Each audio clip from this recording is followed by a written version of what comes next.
Kaibigan, samahan niyo ulit ako sa aking kusina. Meron po tayong lulutuin ngayon, sitaw.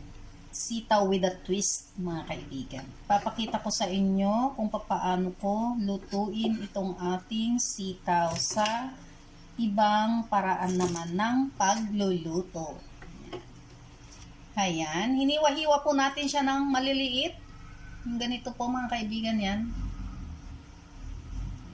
Okay mga kaibigan, so nai-ready na po natin lahat ng ating mga gagamitin. So, uumpisahan na po natin ang ating pagluluto. Ground pork, konti lang po yan. Sibuyas, at saka yung ating bawang, green na sili, carrots dito, at yung ating sitaw na hiniwa ko ng maliliit. 2 itlog, ayan mga kaibigan, patis, at saka yung ating oyster sauce. Meron din po tayong dito, ground black pepper, yan mga kaibigan, and then konting sugar, at yung ating salt. Ayan mga kaibigan, so ready na po lahat. Nandito na rin po yung ating paglulutuan. So start na po tayong magluto. Ayan mga kaibigan, ang una natin gagawin is lagyan natin ng konting asin yung ating egg. Batingin po natin. Ayan. Gagamit tayo mga kaibigan ng olive oil. Ayan.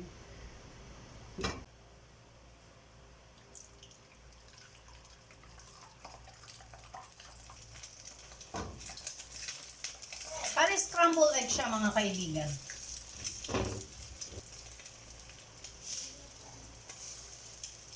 Pala yung kanyang meat. Ayan mga kaibigan.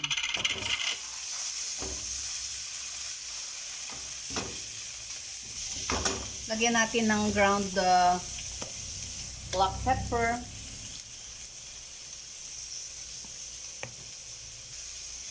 Salt.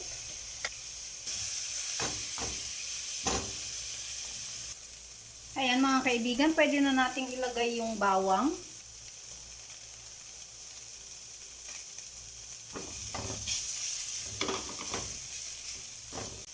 Yung kanyang sibuyas.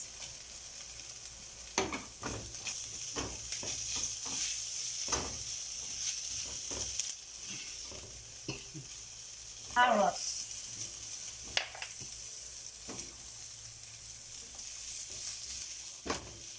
Inuna ko po yung carrots kasi mas madaling lutuin yung sitaw kaysa yung sa carrots.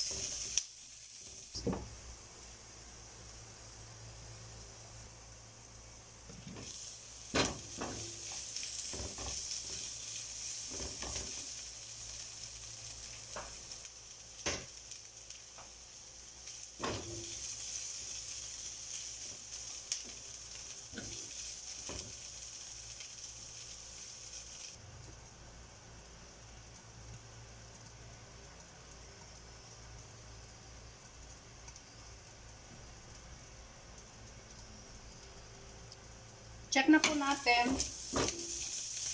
Ayan. So, pwede na po natin ilagay yung sitaw mga kaibigan. Ayan.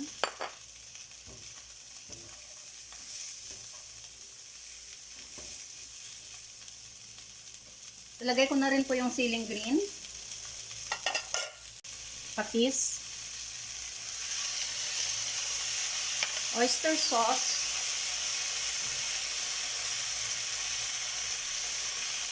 Ayan. Maglalagay tayo ng konting tubig mga kaibigan.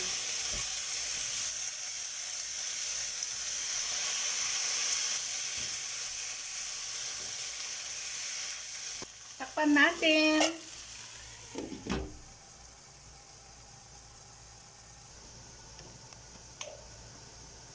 Maglagay po tayo ng ground black pepper.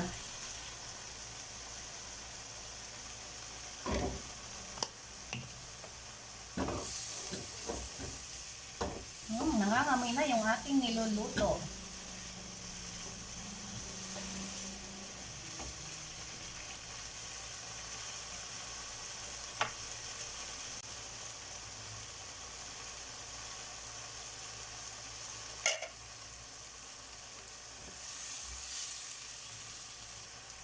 Dagdagan po natin yung kanyang patis mga kaibigan. Brown sugar.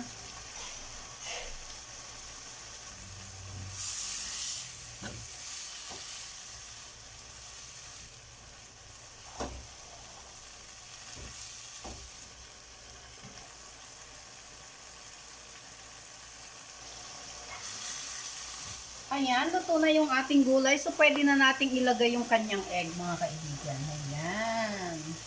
Pang finale po yung kanyang egg.